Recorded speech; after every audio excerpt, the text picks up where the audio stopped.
से भगवान ने कहा ध्रुव पुत्र वरदान मांगो। अब ध्रुव जी क्या वरदान मांगे कुछ समझ ही नहीं आ रहा। भगवान ने कहा देखो ध्रुव मैं जानता हूं कि आप किस लिए यहाँ तपस्या करने आए। पुत्र जो तू चाहता है वैसे तो वो सबसे कठिन है मिलना, लेकिन फिर भी मैं तुझे वो पद दूंगा। मैं तुझे उस लोक का स्वामी बनाऊंगा जिस लोक का चक्कर समस्त तारागण, समस्त नक्षत्रगण, समस्त सप्त ऋषिगण लगाते रहते हैं और प्रलय काल आने के बाद भी वो लोग कभी समाप्त नहीं होता। आकाश आप बच्चे को देखा करिए, कोई आया करे पीछे किया करिए, इतना ध्यान दिया करिए ना, ऐसे बैठ के आनंद से कथा सब लोग ना ले, पीछे जाने लगना। जो भी माता पिता जो बच्चे को लेके आए थोड़ा सा पे नियंत्रण रखेंगे ना, कथा तो चल रही। बोलिए वृंदावन बिहारी लाल की जय।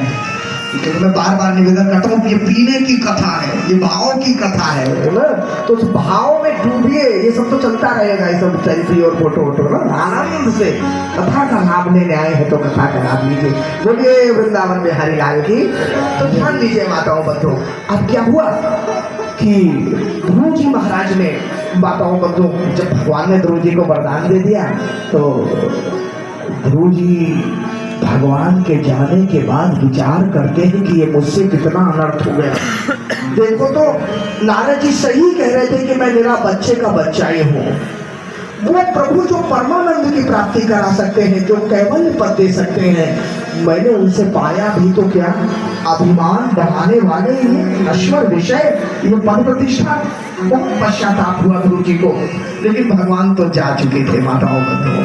उधर नारद जी महाराज ने जाकर के राजा उत्तानपाद को बताया, ध्रुव तुम्हारा जो पुत्र ध्रुव है ना उत्तानपाद, और उसने भगवान की प्राप्ति कर दी 5 महीने में। क्या बात कर रहे हैं नारद जी? हाँ, अब वो ध्रुव नहीं रहा है तुम्हारा।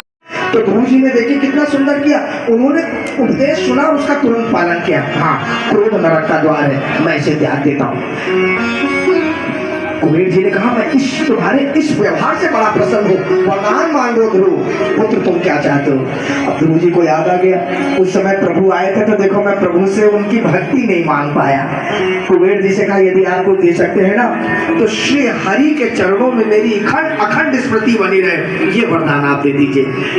पुत्र को कुबेर ने ध्रुव जी को भगवान श्री नारायण के चरणों में अखंड स्मृति का वरदान दिया। माताओं बंधुओं, तत्पश्चात जब ध्रुव जी के जाने का समय आया ना तो भगवान के पार्षद विमान लेकर के आए और ध्रुव जी उस पर जब चढ़ने के हुए तो ध्रुव जी थोड़ा सा विमान की सीढ़ी ऊपर पड़ रही थी, कैसे चढ़े।